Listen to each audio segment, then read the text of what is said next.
In the beginning, I was really frustrated because, you know, people will take as long as you're giving. And especially when you're first starting out, that's why I'm so passionate about talking to you guys that are in the very beginning and trying to give you guys strategy so you don't go down the same road that I went down or fall for the banana in a tailpipe. Because let's just face it, humans are designed to try and get the most that they can with the least amount of output, right?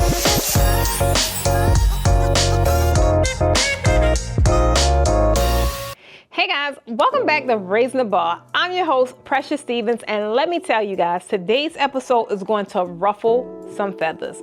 We're talking about difficult clients, y'all. And you know, these are the ones that they kind of make you question why you even started this business in the first place. You know the type, the nitpickers, the ones who ghost you after all the work you've done, or the ones who really seem to live for those last minute changes. Guess what? They're not going anywhere, but I've got some strategies that's really going to help you not just manage these clients, but actually turn them into some of your biggest fans. Yeah, you heard it. So let's get into it. All right, so let's start with number one. One is you definitely got to stop blaming the client. I know as much as you want to, but you have to stop blaming the client and really look at your processes, okay? And I know this might even sting a little bit, but guys, sometimes, let's just face it, it's not even the client's fault. Now, don't get me wrong. Some people are just simply challenging, and there's really no way to get around that. That's just, they are who they are, right? But a lot of the time, it's our own processes that really create all of this chaos in the first place. I mean, be honest with yourself. Think about it for a quick second. One, did you set clear expectations from the start? Did you lay out what the boundaries look like or any kind of revision or timelines? Like, did you set all that in place, right? So they fully understand how your processes work and what to expect. I'll be honest with you guys for a minute. Y'all, when I first started out, I thought that being overly flexible would really win clients over, right? Spoiler alert, it did not. So, in the beginning, I was really frustrated because, you know, people will take as long as you're giving.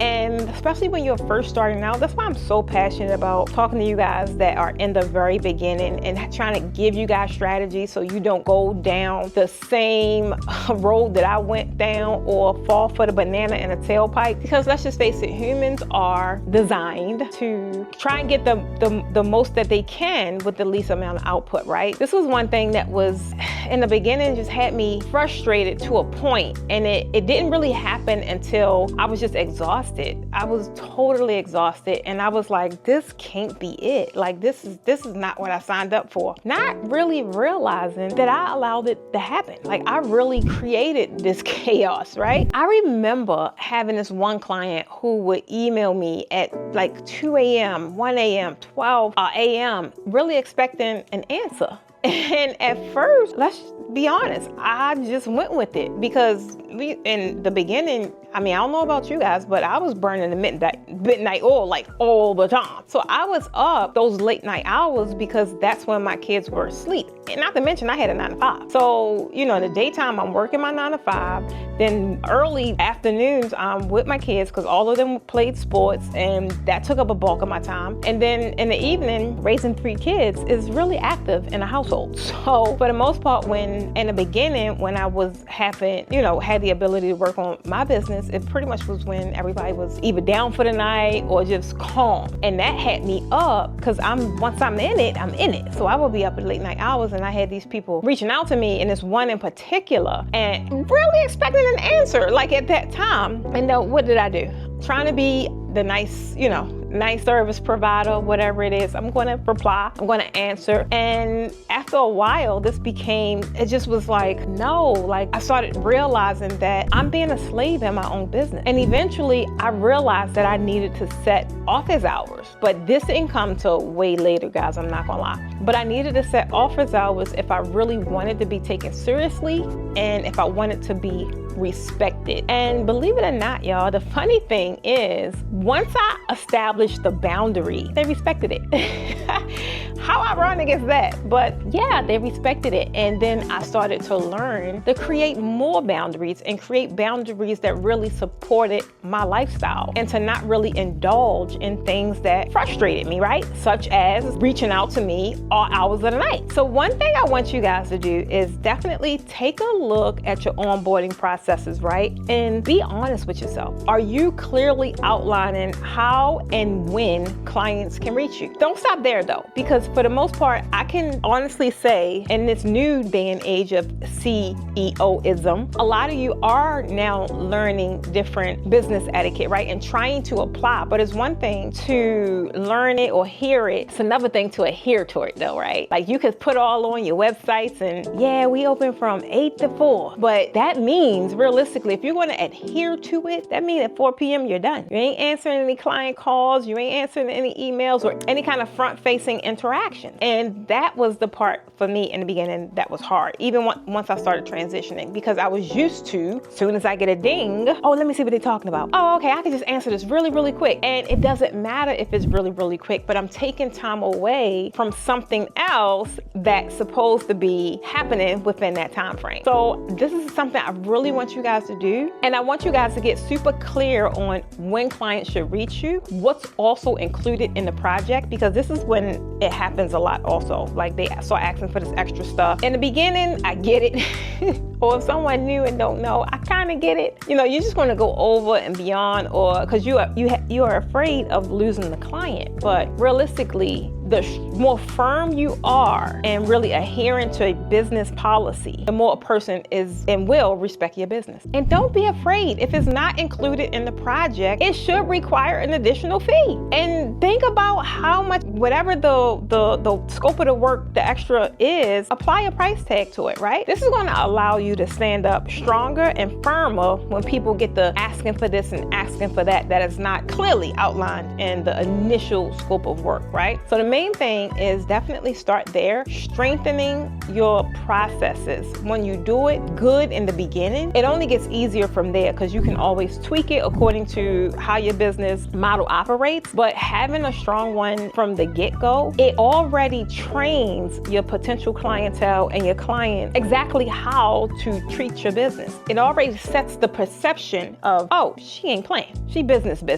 Okay, so that is what I want you guys to do for part 1. And in part 2, guys, this is, woo-wee. I fell in love with this one, I ain't gonna lie. I thought it was gonna be hard for me to do, but it wasn't. The power of saying no, but with confidence, guys. Because here's the truth. You have to get comfortable with saying no, because difficult clients, guys, they often become that way because you keep saying yes. So that's why I say you can't always blame the clients, because sometimes they just end up being this type of client that you allowed them to be. Let me give you an example. I had another client, just kept adding requests after we already finalized the project scope, right? And I used to just roll over and agree, thinking it was good customer service. Because why? I would want them to come back, right? I would want them to hire me again. So I would want to make their experience pleasant. In the meantime, I'm freaking frustrated.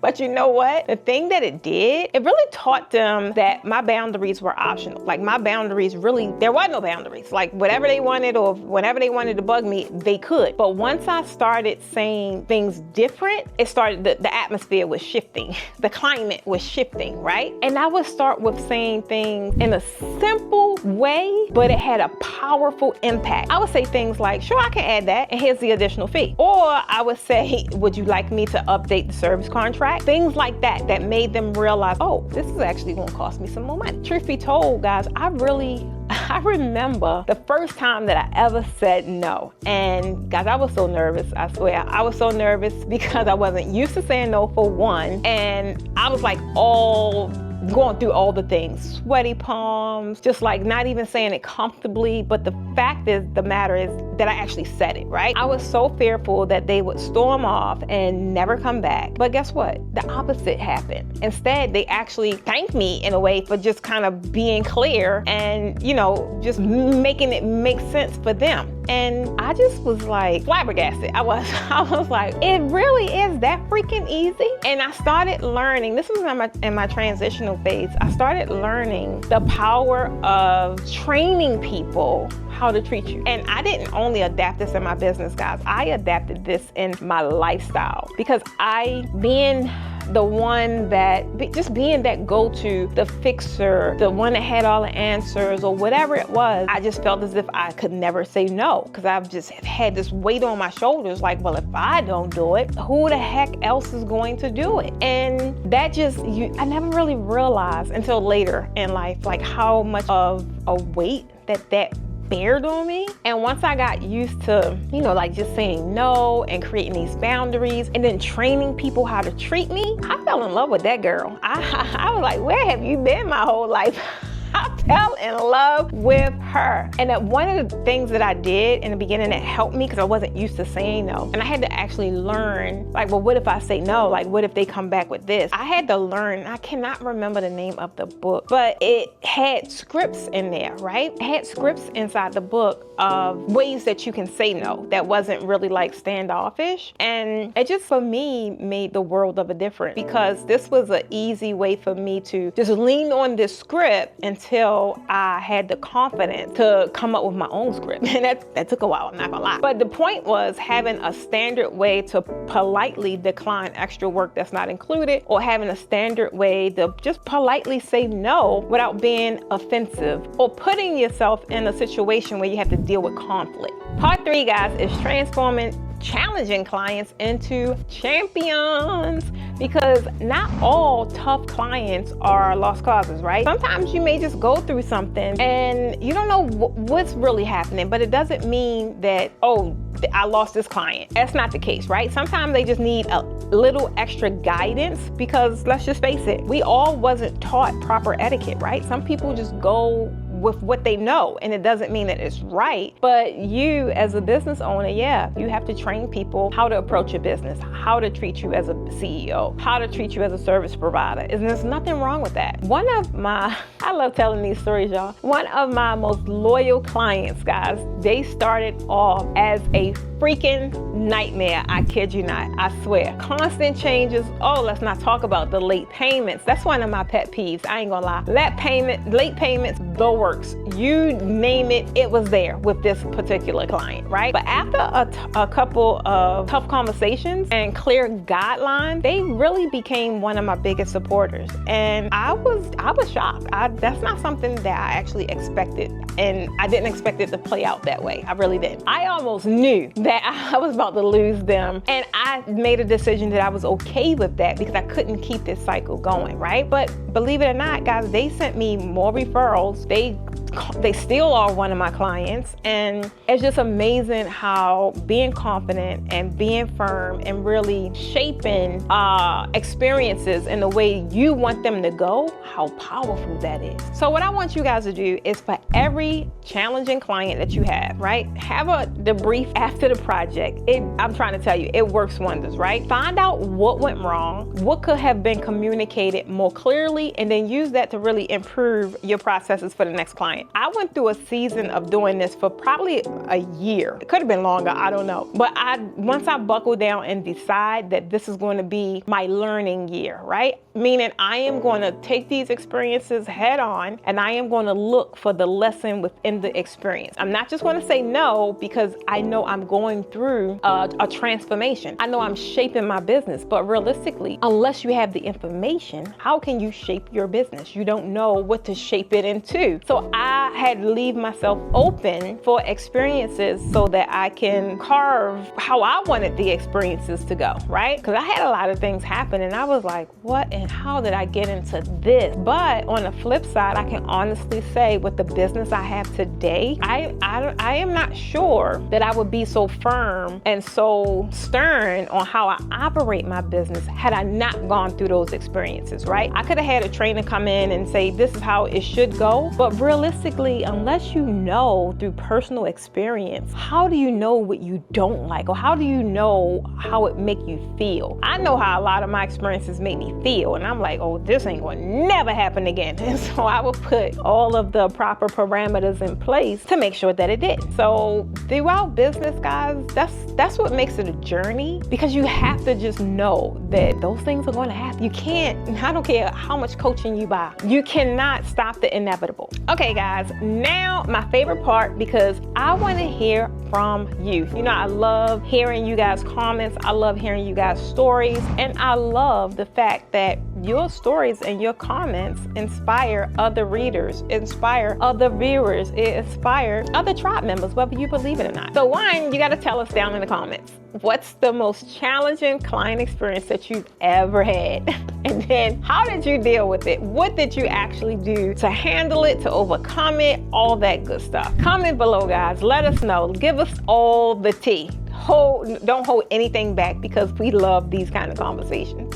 And then for those of you that never had a challenging experience, you know, we got some of them in here, maybe. I want to know, have you ever had to turn away a difficult client, right? Or have you ever turned a difficult client into a client that you actually love? Share that experience with us, right? At the end of the day, I know it's something on your journey that has happened that you have learned from, or it caused you to change your processes, or whatever the case may be. Share it with the tribe and put it down below. All right, guys, so that is a wrap for this week's episode. Difficult clients do not have to ruin your business, guys, but by improving your processes and confidently setting boundaries and looking for ways to really guide them, you can actually turn them into some of your best clients. And if you want more hands-on help with strategies like this, you got to join Raising the Bar Mentorship, because inside we tackle real-world challenges just like this one, so that you can grow businesses without all of the stress. Not to mention, those of you that's really trying to take your draping skills to the next level, this is where we have 2 weekly draping trainings live. Like, you get the